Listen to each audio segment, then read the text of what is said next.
The morning of March 7, 1943, above the rail yards at Smolensk, a Bell P-39 Airacobra bearing Soviet red stars banked hard through scattered clouds at 4,000 feet. Senior Lieutenant Aleksandr Pokryshkin advanced the throttle of his Allison V-1710 engine and felt the aircraft respond with its characteristic nose-heavy acceleration. Below him, a German supply train sat motionless on the tracks, its locomotive venting steam into the frigid air while crew members worked frantically to clear ice from the switching mechanism that had stranded them in the open. Pokryshkin had flown American fighters before the P-40 Warhawk with its distinctive shark mouth and the bulky P-47 Thunderbolt that Soviet pilots called the Samovar for its rotund fuselage. But the Airacobra felt different in his hands. The mid-mounted engine, placed directly behind the cockpit, created an unusual center of gravity that made the aircraft twitchy in certain flight regimes, prone to tumbling into flat spins if mishandled during slow-speed maneuvering. American pilots had rejected it for high-altitude fighter combat over Europe, where its performance degraded severely above 15,000 feet due to the lack of an effective supercharger. But Pokryshkin was not flying at 15,000 feet. He was diving toward a stationary locomotive, and the weapon mounted in the nose of his aircraft, a 37mm M4 cannon firing through the propeller hub, was about to demonstrate why Soviet pilots had requested every Airacobra the Americans could spare. The question that would perplex German intelligence officers for months afterward was simple. How had an aircraft the Luftwaffe openly mocked as obsolete and unsuitable for modern combat become one of the most feared ground attack platforms on the Eastern Front? If you're enjoying this deep dive into the story, hit the subscribe button and let us know in the comments from where in the world you are watching from today. The 37mm cannon represented the heaviest armament ever installed as standard equipment in a single-engine American fighter. Each high-explosive round weighed just over 1.5 pounds and contained enough explosive filler to penetrate light armor, demolish structures, and as German locomotive crews would soon discover, punch catastrophic holes through the boilers, cylinders, and mechanical assemblies of steam locomotives. The cannon fired at a relatively sedate rate of 140 to 150 rounds per minute, far slower than the rapid-fire machine guns that equipped most fighters. But what the M4 lacked in rate of fire, it compensated for through the sheer destructive power of each individual round. Pokryshkin lined up his approach carefully, watching the locomotive grow larger in his gun sight. The train crew had abandoned their efforts to free the frozen switch, and were now running toward the tree line, their dark figures leaving trails in the snow. He pressed the firing button. The cannon produced a distinctive, deep thumping sound, felt as much as heard through the airframe as the recoil system absorbed the weapon's substantial kick. The first round struck the boiler near the firebox. The second and third rounds followed within a half second, walking up the length of the locomotive as Pokryshkin adjusted his aim. The boiler erupted in a violent explosion of superheated steam and shattered metal, the overpressure tearing apart seams and rivets that had been designed to contain 300 pounds per square inch of steam pressure under normal operating conditions. The locomotive came apart with surprising thoroughness, its mechanical components scattering across the railbed as escaping steam enveloped the wreckage in a white cloud. Pokryshkin pulled up sharply, clearing the rising steam and smoke, banking to observe the results of his attack. The train behind the destroyed locomotive sat intact but immobilized, its cargo of supplies, ammunition, and reinforcements stranded 60 kilometers behind German lines, with the spring Rasputitsa, the season of mud, approaching rapidly. This was not the air war the Luftwaffe had prepared to fight. The Bell P-39 Airacobra entered United States Army Air Forces service in 1941, amid considerable optimism from its designers and skepticism from pilots who would be required to fly it. Bell Aircraft Corporation had created an unconventional design that placed the Allison V-1710 engine behind the pilot's seat, connected to the propeller through a long drive shaft that passed beneath the cockpit floor. This unusual configuration allowed the installation of the 37mm M4 cannon directly in the nose, firing through the propeller hub where it could be aimed with precision using the aircraft's gun sight without the convergence problems that plagued wing-mounted weapons. The design philosophy seemed sound in theory. By mounting the engine at the aircraft's center of gravity rather than in the nose, Bell's engineers believed they could create a more maneuverable fighter with better mass distribution for aerobatic performance. The heavy cannon in the nose would be balanced by the engine weight aft, creating what should have been a beautifully harmonized aircraft. Wind tunnel testing and initial flight trials suggested the configuration worked as intended, producing an aircraft with excellent low-altitude performance and devastating firepower. Reality proved more complicated than theory suggested. The Allison engine, without an effective high-altitude supercharger, lost power dramatically above 12,000 feet. At 15,000 feet, where much of the air combat over Western Europe occurred, the P-39's performance degraded to levels that made it dangerously vulnerable to German fighters optimized for high-altitude interception. The Messerschmitt Bf 109 and Focke-Wulf WU-190 maintained good performance well above 20,000 feet, allowing German pilots to dictate engagement terms by attacking from superior altitude with speed advantage. American test pilots who evaluated the Airacobra for combat operations over Europe delivered harsh assessments. The aircraft could not climb quickly enough to intercept high-altitude bomber formations. It could not maintain sufficient speed at altitude to catch fleeing enemy fighters. The unusual engine placement created a dangerous tendency toward flat spins during certain maneuvers, particularly if the pilot allowed airspeed to decay too far during turning combat. Recovery from these spins proved difficult and sometimes impossible, with several test pilots killed during evaluation flights when their aircraft entered unrecoverable spin modes. The car door-style side entry, while convenient on the ground, created concerns about emergency egress. The pilot had to jettison the door completely before attempting to bail out, adding precious seconds to an escape sequence that might occur while the aircraft was spinning, on fire, or both.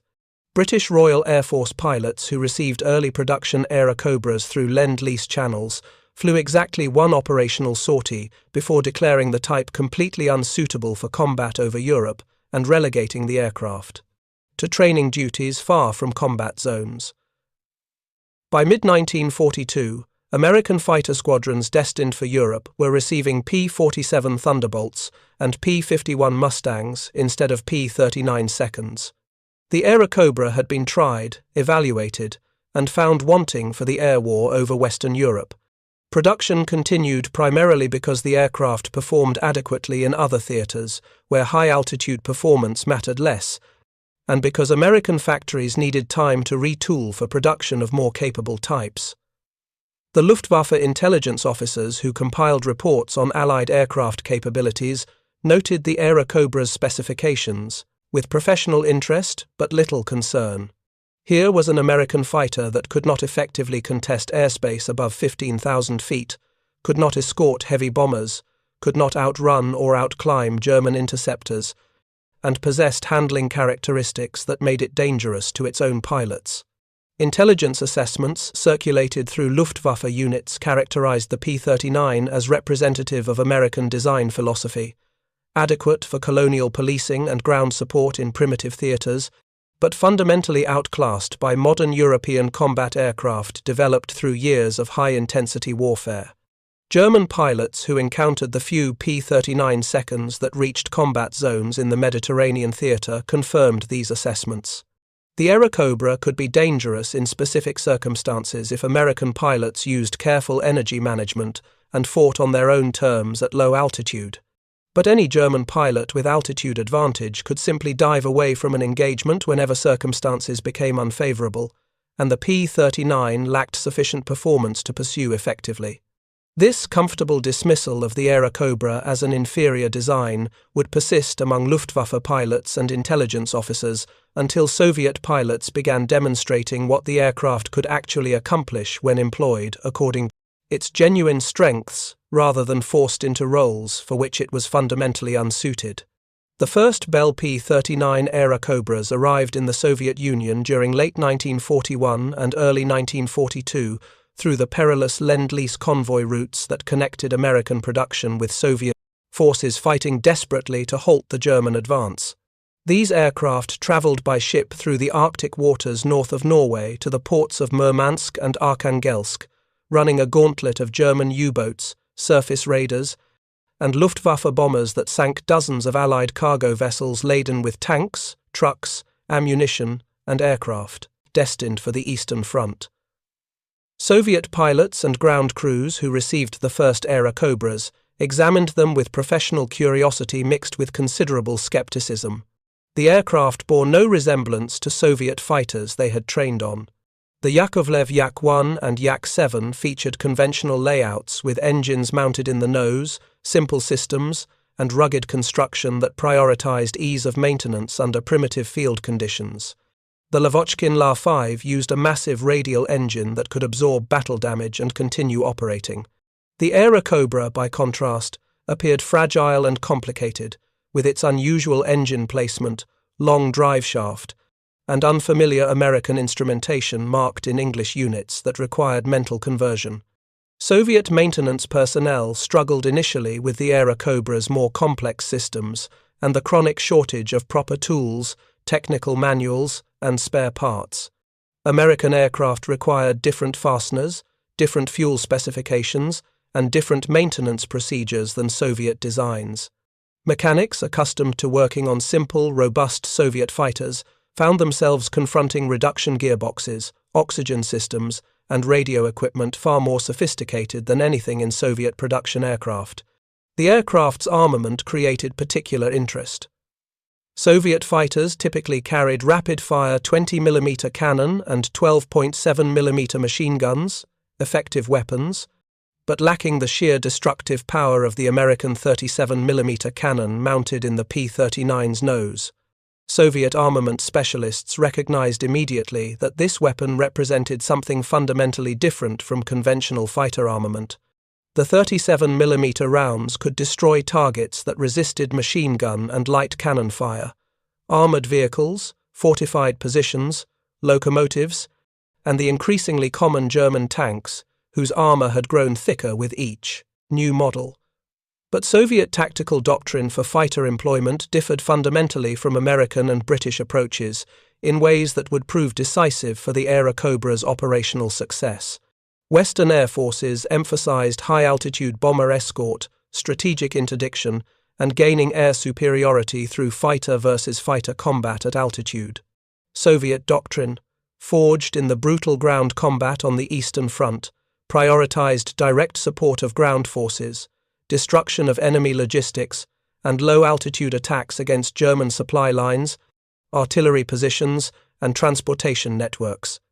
The Eastern Front Air War occurred primarily below 10,000 feet, where Soviet and German aircraft tangled in savage low-altitude combat directly above advancing infantry and tank formations. German Stukas and ground attack aircraft struck Soviet positions continuously, while Soviet Sturmovix reciprocated against German forces. This was not the gentlemanly high-altitude combat over Western Europe, where fighters engaged in relatively clean one-on-one duels. This was brutal, close-range combat where aircraft flew through ground fire, operated from crude dirt airstrips mere kilometers behind the front lines, and focused primarily on destroying ground targets rather than achieving air superiority through fighter combat.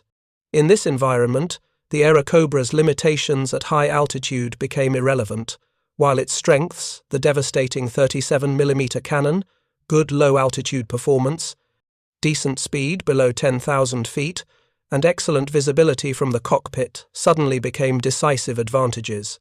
Soviet pilots recognized that the Americans had inadvertently created the perfect ground attack platform for Eastern Front conditions, even though American doctrine had never envisioned using the aircraft in this role. Aleksandr Ivanovich Pokryshkin had joined the Soviet Air Force in 1934 as a young mechanic, working on aircraft, engines and airframes before earning his pilot's wings through sheer persistence and demonstrated technical aptitude. By 1943, he had accumulated combat experience that few pilots survived long enough to acquire over 400 combat sorties against Luftwaffe fighters and German ground targets across the desperate battles of 1941 and 1942.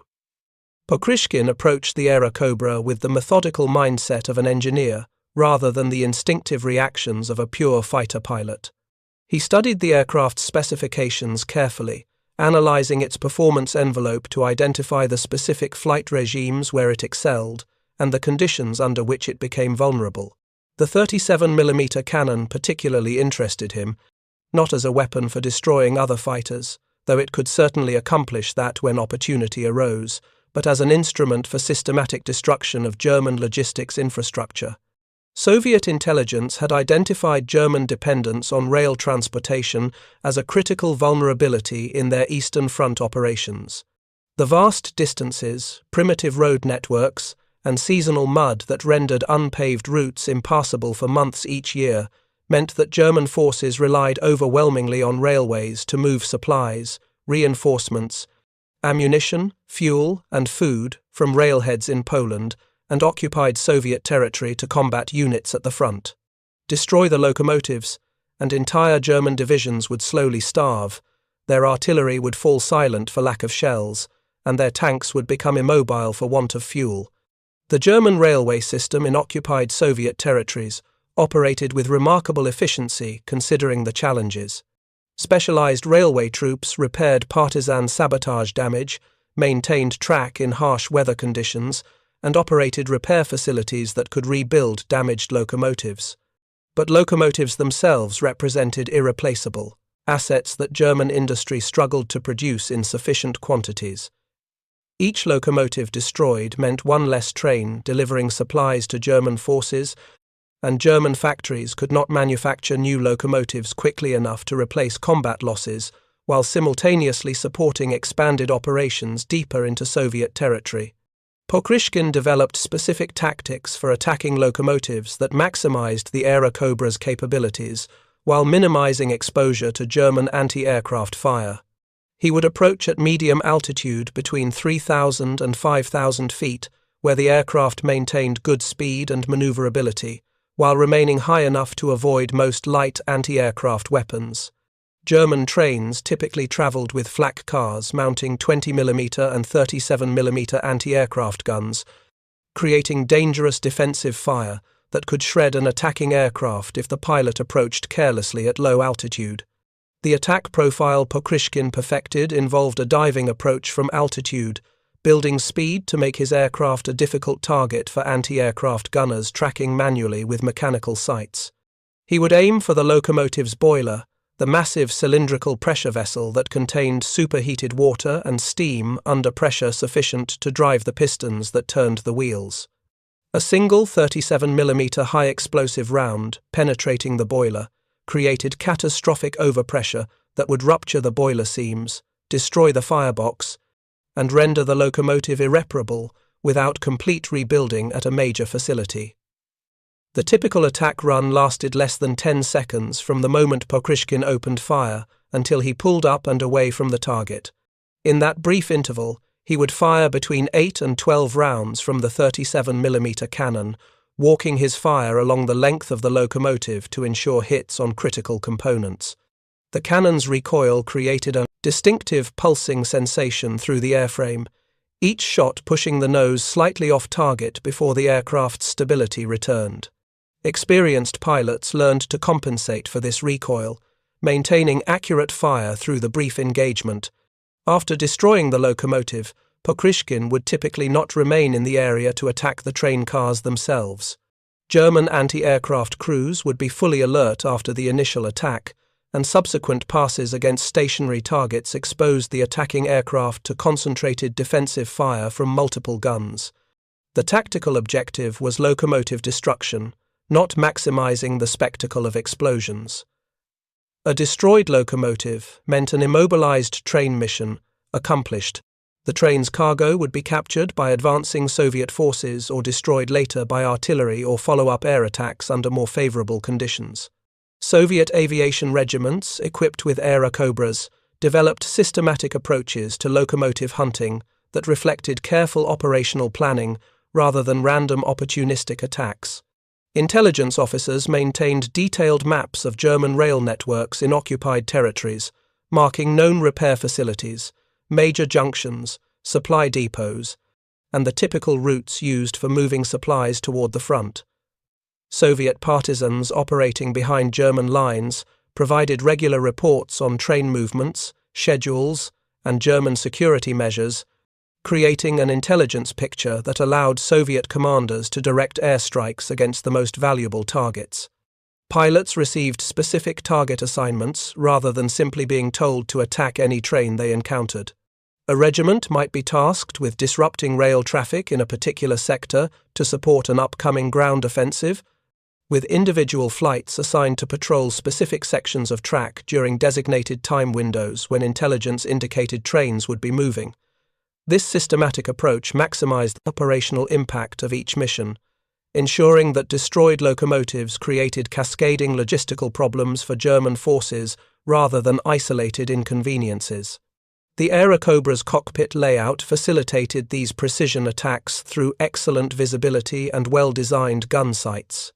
The pilot sat high in the fuselage with large windows providing unobstructed views forward and to the sides, critical for spotting trains against the varied terrain of forests, fields, and small villages that characterized much of the Eastern Front.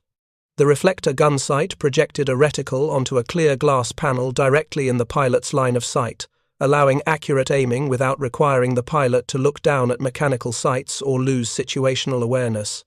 If you find this story engaging, please take a moment to subscribe and enable notifications. It helps us continue producing in-depth content like this.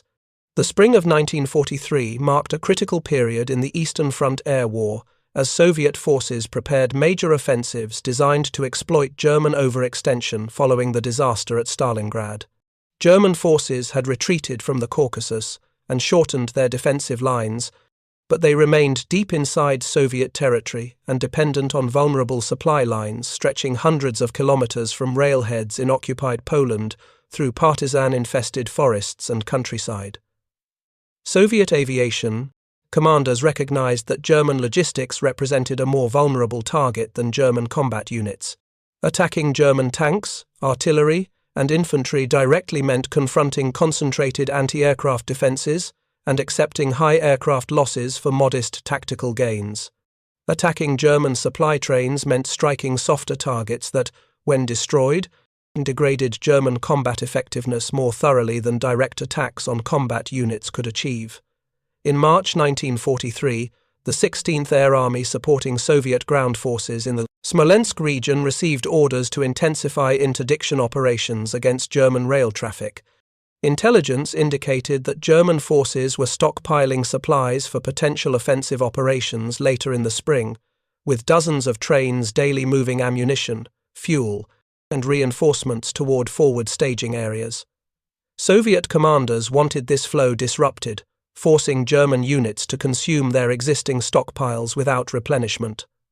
Pokryshkin's regiment, the 16th Guards Fighter Aviation Regiment equipped primarily with Airacobras, received assignment to a sector encompassing approximately 200 kilometers of German-controlled railway.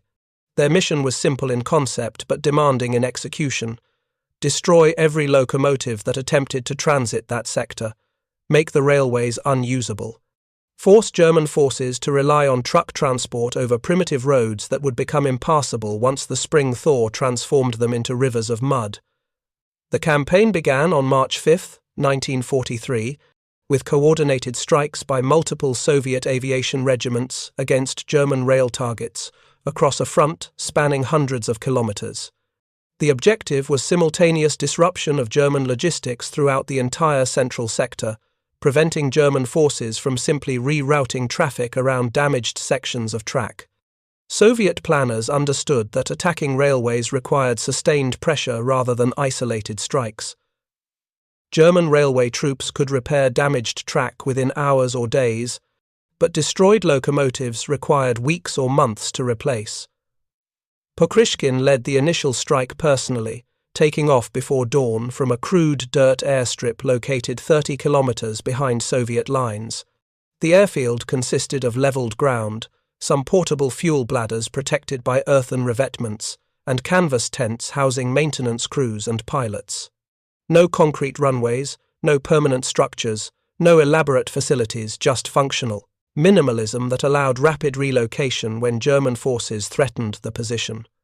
The flight of 4 Airacobras flew at low altitude to avoid German radar detection, following the irregular terrain at speeds approaching 300 miles per hour.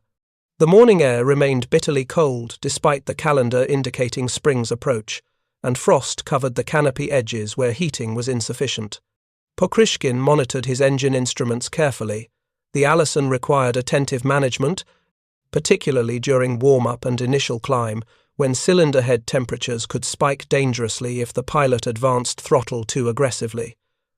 The target appeared exactly where intelligence had indicated, a freight train of approximately 40 cars moving south toward German positions, its locomotive producing a dark smoke trail visible for kilometers against the pale morning sky.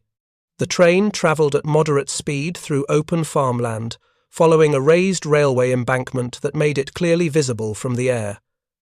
No immediate signs of anti-aircraft defenses were visible, though Pokryshkin knew the train almost certainly carried flak cars somewhere in the consist. He signaled his wingman and began his attack run from 4,000 feet, diving at an angle calculated to build speed while maintaining stable gun platform characteristics.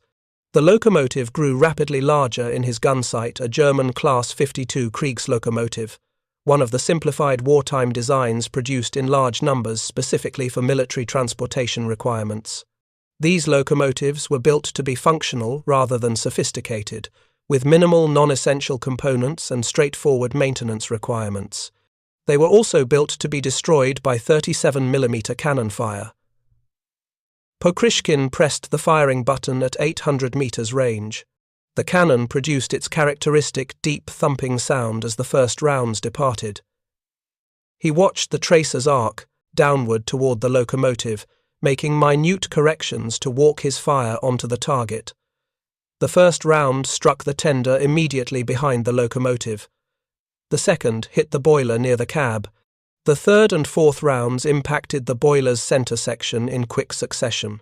The boiler explosion occurred almost instantaneously, a violent eruption of superheated steam and metal fragments that enveloped the entire locomotive in white vapor. The explosion's force derailed several cars immediately behind the locomotive, twisting them off the tracks and down the embankment. Pokryshkin pulled up sharply, clearing the rising steam cloud, and glanced back to observe the results. The locomotive had effectively ceased to exist as a functional machine, its boiler torn open and its mechanical components scattered across the railbed. His wingman attacked next, targeting a second locomotive that German railway crews had coupled to the rear of the train to assist with the heavy load, a common practice on routes with significant grades. The second locomotive died as thoroughly as the first, its boiler ruptured by multiple cannon hits.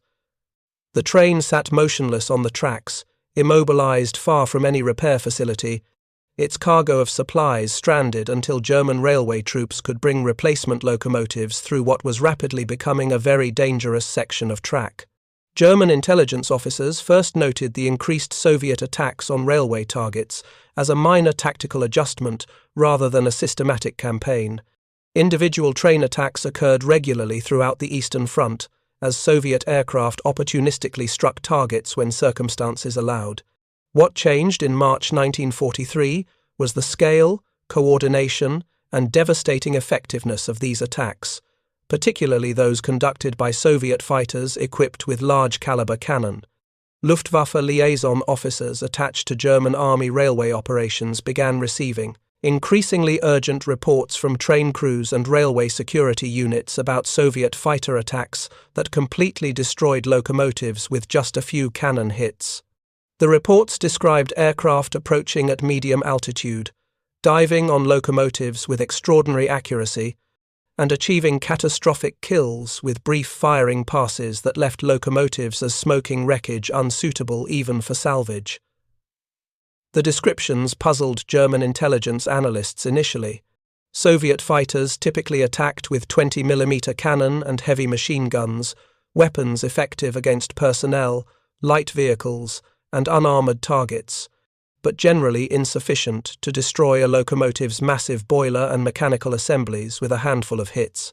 Locomotives were built robustly with thick steel boilers designed to contain tremendous internal pressure. They resisted battle damage well, often surviving multiple machine gun hits and continuing operation with degraded but functional capability. These new attacks produced fundamentally different results. Locomotives were not merely damaged but completely destroyed. Their boilers ruptured explosively, their mechanical components wrecked beyond any possibility of field repair. German railway officials found themselves facing a crisis where undamaged sections of track sat unused because insufficient locomotives remained operational to move trains. Repair facilities could fix track damage quickly, but could not rebuild destroyed locomotives without extensive workshop time and spare parts that were themselves becoming scarce. German anti-aircraft defences proved inadequate against the Soviet tactics. The standard flak cars attached to trains mounted 20mm and 37mm anti-aircraft guns with mechanical sights requiring manual tracking. These weapons performed reasonably well against low-altitude attackers flying predictable approaches, but struggled to engage fast-moving targets attacking from medium altitude in diving approaches that gave gunners only seconds to acquire the target, calculate lead, and fire effectively. German railway officials requested increased anti-aircraft protection for high-value trains, but Luftwaffe resources were stretched impossibly thin across multiple fronts.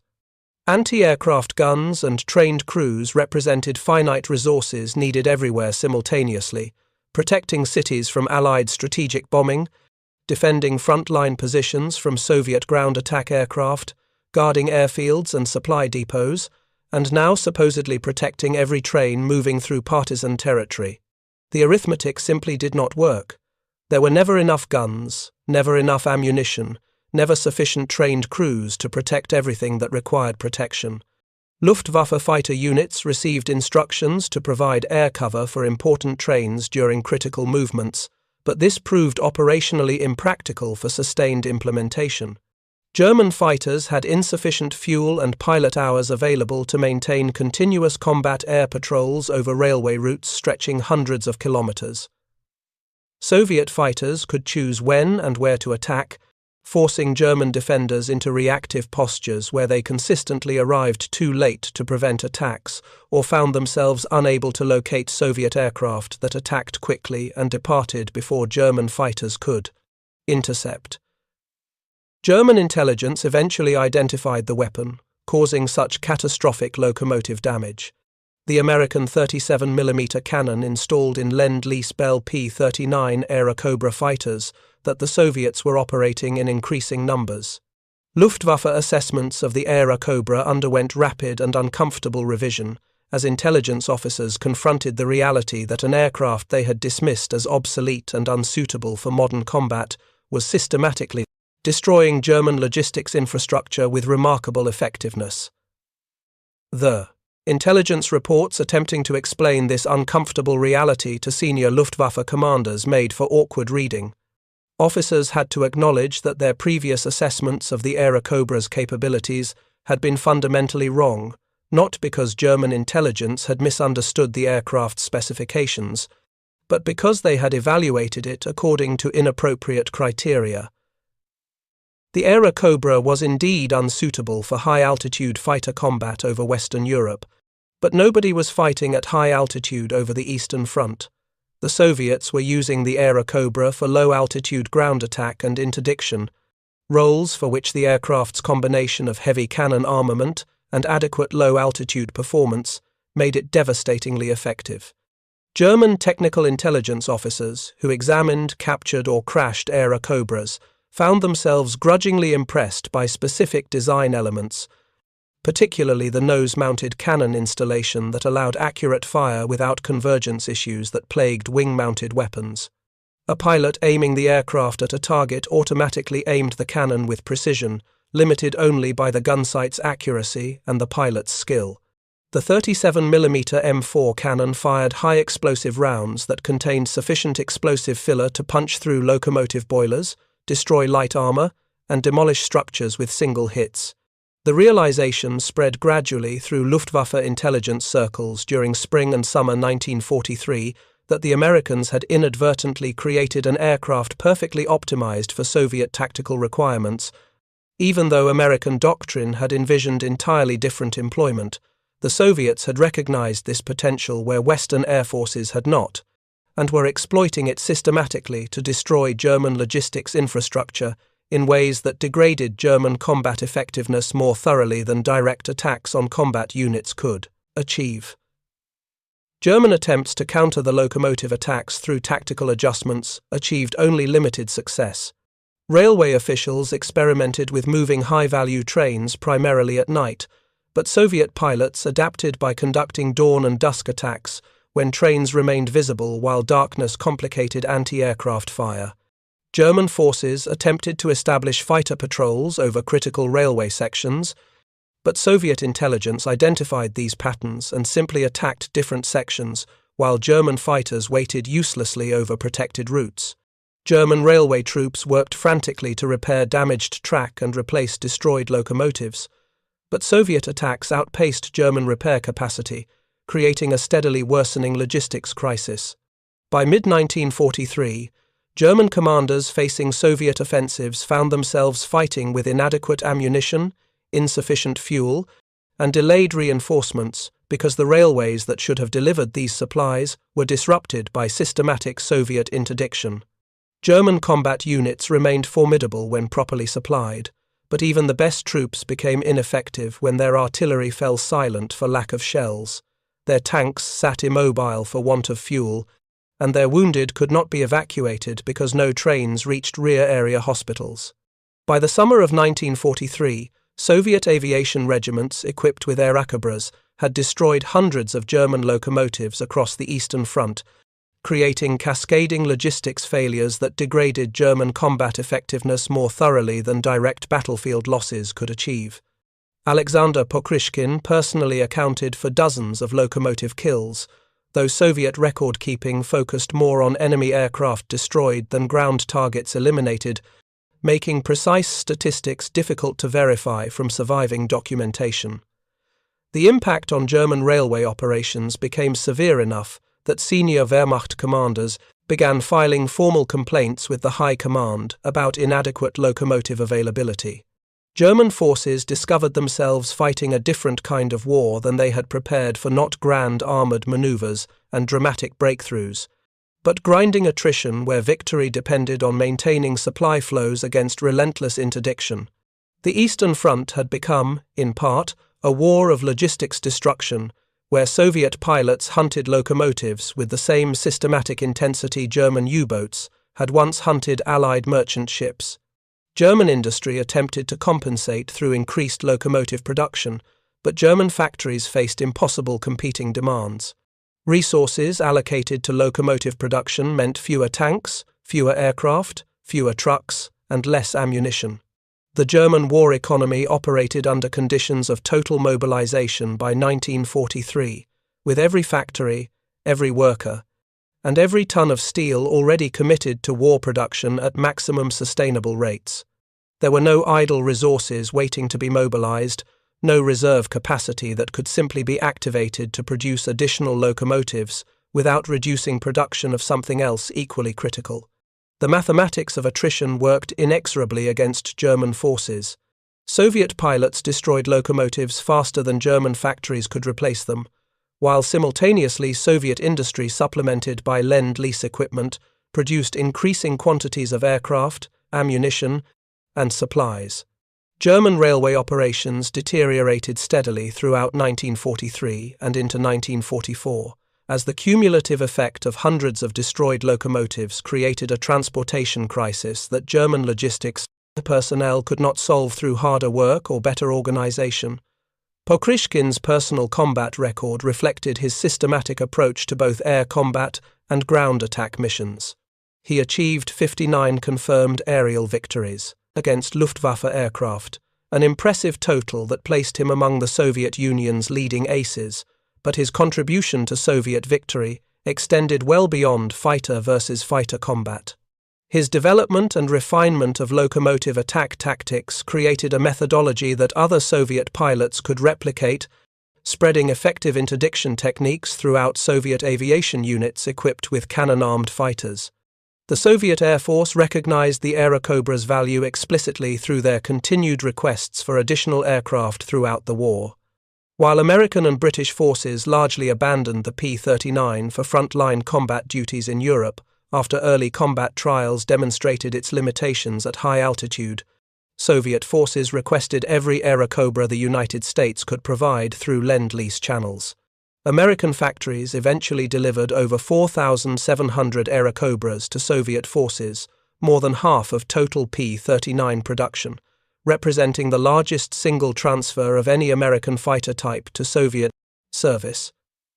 Soviet pilots appreciated specific characteristics that made the Airacobra suitable for Eastern Front conditions.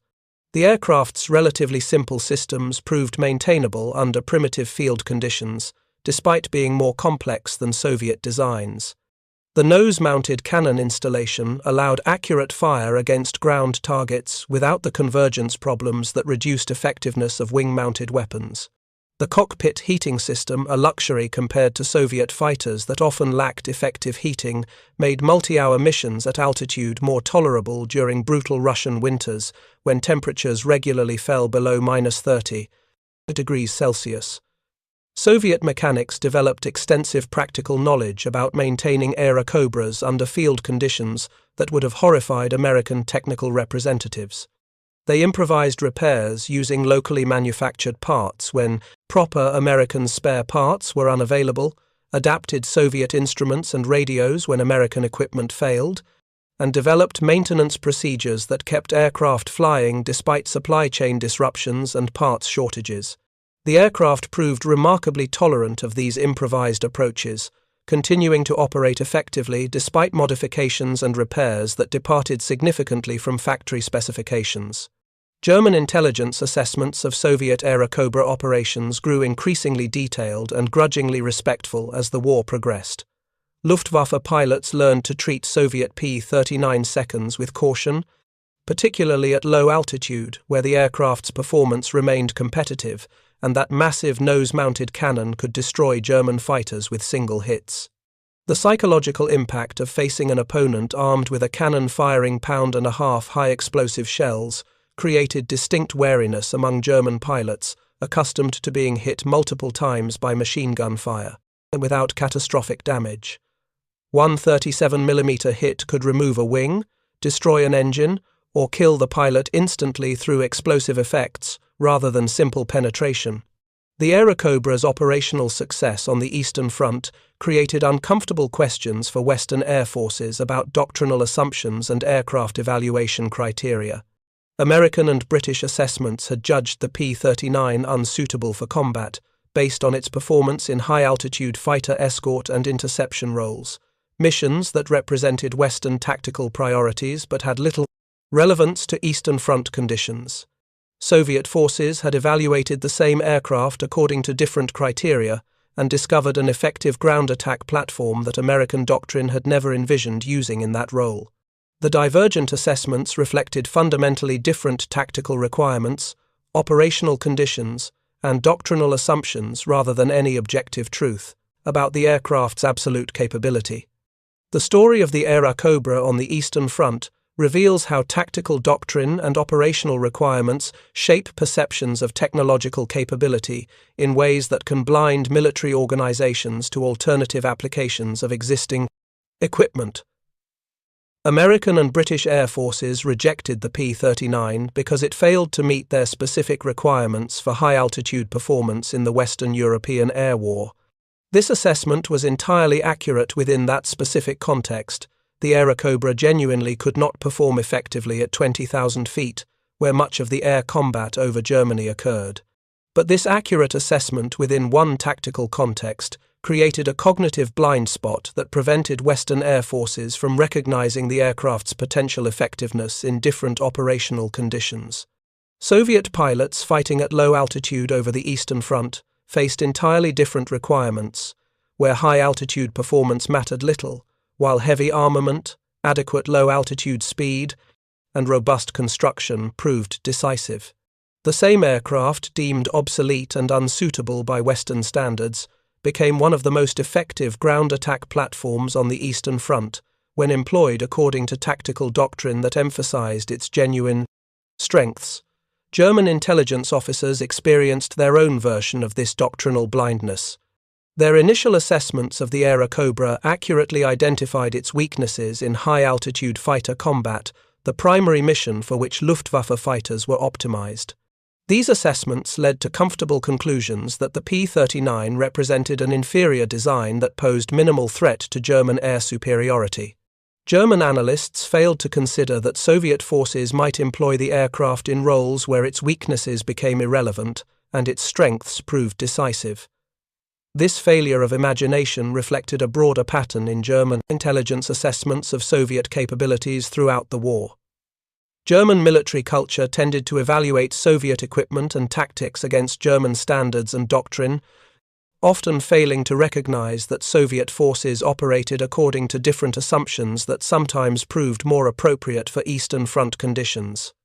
German officers frequently noted Soviet waste of resources on ground attack missions and misuse of fighters for close air support, never quite grasping that Soviet tactical doctrine deliberately prioritized direct support of ground forces over the independent air superiority missions that Western air forces considered primary. The Locomotive destruction campaign exemplified Soviet operational art at its most effective, identifying German vulnerabilities, concentrating available resources against those vulnerabilities systematically, and accepting tactical limitations in some areas to achieve decisive effects in others. Soviet commanders understood that they did not need to win air superiority through fighter versus fighter combat if they could render German ground forces ineffective through logistics destruction. Immobilized German tanks posed no threat regardless of their technical superiority. Silent German artillery could not support defensive operations regardless of crew skill. Starving German infantry could not hold positions regardless of their courage. Pokryshkin's career trajectory illustrated Soviet recognition of effective tactical innovation. He received the Hero of the Soviet Union award 3 times, the first Soviet pilot to achieve this distinction, and rose to command of increasingly large formations as his demonstrated competence earned promotions despite his relative modest social background. The Soviet system, despite its many dysfunctions and the political purges that had devastated the officer corps before the war, retained enough meritocratic elements to recognize and reward effective combat performance when results proved undeniable. The broader implications extended beyond individual aircraft types or tactical techniques to fundamental questions about how military organizations evaluate equipment and develop doctrine. The Airacobra's divergent fates in Western and Soviet service demonstrated that aircraft capabilities could not be assessed in abstract isolation from operational requirements and tactical employment. An aircraft was not simply good or bad in absolute terms. Its effectiveness depended entirely on how it was used, against what targets, under what conditions, and according to what tactical doctrine. Western air forces learned this lesson gradually and incompletely. The recognition that ground attack and close air support represented legitimate primary missions for fighter aircraft rather than secondary duties to be performed when air superiority had been achieved came slowly to organizations that had built their entire doctrinal structures around strategic bombing and fighter escort. American development of dedicated ground attack aircraft like the A-1 Skyraider in later conflicts reflected evolving understanding that different missions required different aircraft optimized for different performance characteristics. The German experience with Airacobra attacks on locomotives created lasting impacts on railway security doctrine in subsequent conflicts. The vulnerability of locomotives to air attack, once demonstrated thoroughly by Soviet operations, became an accepted reality that shaped military transportation planning. Railway operations in contested environments required either effective air cover or acceptance of severe losses. There was no technical solution that could make locomotives invulnerable to determined air attack by cannon-armed aircraft. German railway officials attempted various defensive measures during 1943 and 1944, increased anti-aircraft defenses on trains, camouflage measures to make locomotives less visible from the air, construction of protective shelters at stations and sidings, and dispersal of railway operations to make target identification more difficult. None of these measures proved fully effective against determined Soviet attacks. The fundamental vulnerability remained. A locomotive was a large, distinctive target that could not effectively maneuver, could not be quickly hidden, and whose destruction immobilized entire trains laden with critical supplies. The Aerocobra's combat record on the Eastern Front remains curiously underappreciated in Western histories of World War II, overshadowed by more famous aircraft types and more dramatic aerial battles. Western aviation historians traditionally focused on the air war over Germany, the Battle of Britain, and Pacific theater campaigns where American and British aircraft achieved clear superiority and decisive victories. The Eastern Front Air War received less attention in English-language histories despite involving larger forces, higher losses, and arguably more decisive impacts on ground operations. This historical neglect reflects partly the Cold War period when Soviet combat records remained largely inaccessible to Western researchers and partly genuine differences in operational focus that made Eastern Front air operations seem less relevant to Western air power doctrine. The Soviet emphasis on ground attack missions and direct support of ground forces appeared less sophisticated than Western strategic bombing campaigns and independent fighter operations. Soviet victories seemed to result from overwhelming numbers and enemy mistakes rather than technical sophistication or tactical innovation. These comfortable Western assumptions obscured genuine Soviet achievements in developing effective tactical methods for the specific operational conditions they faced.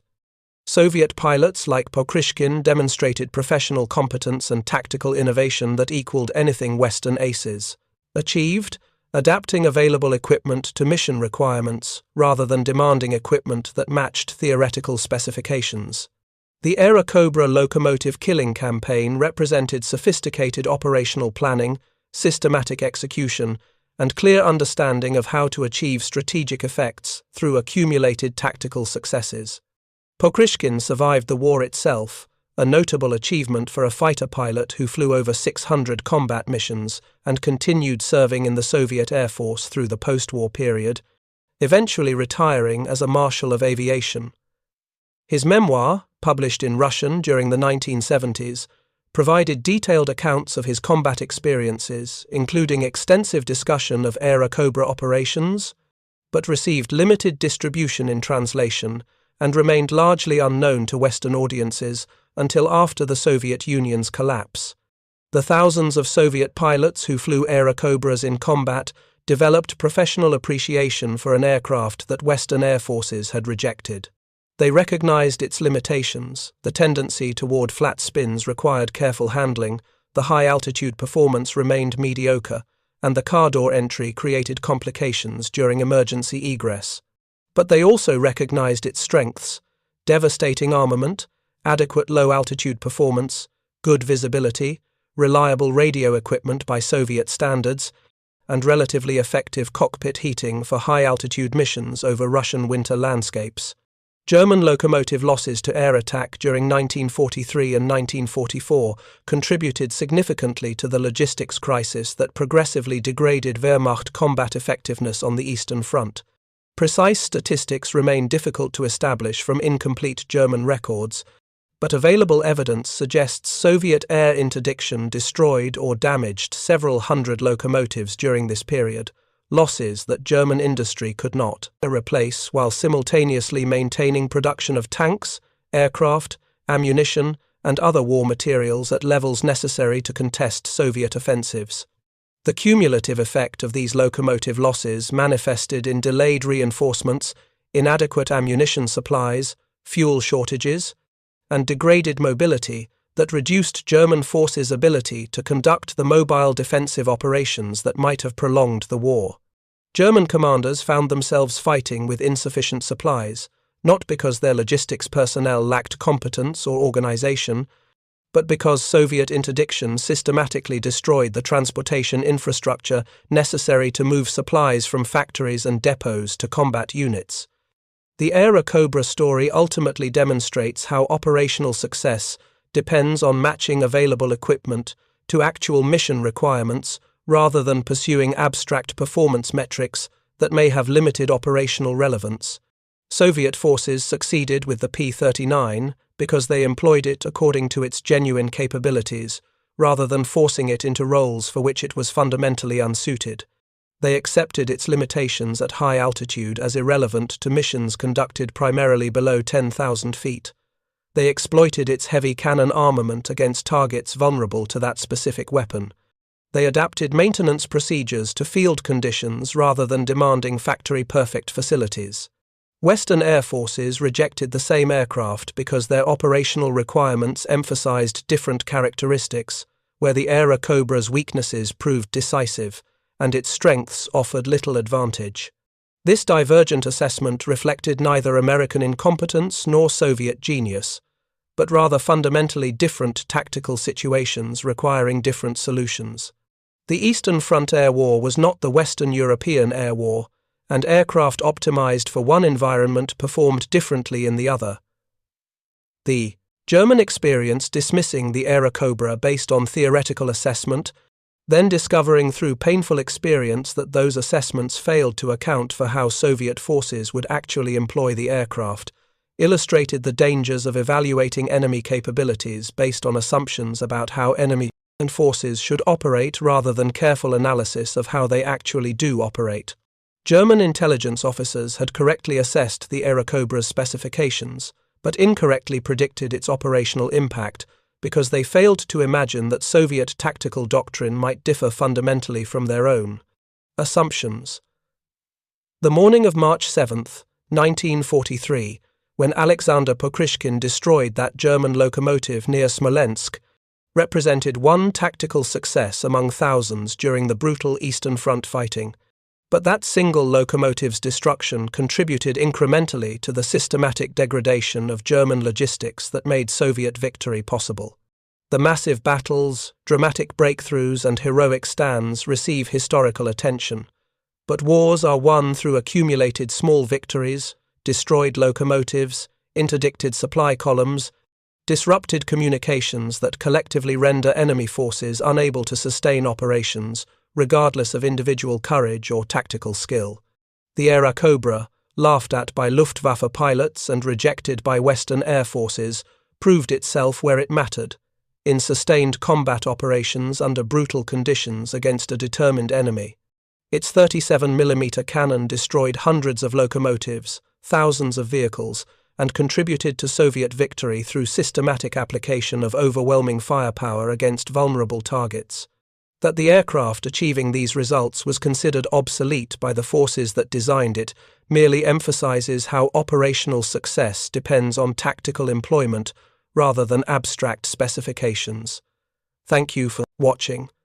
For more detailed historical breakdowns, check out the other videos on your screen now, and don't forget to subscribe.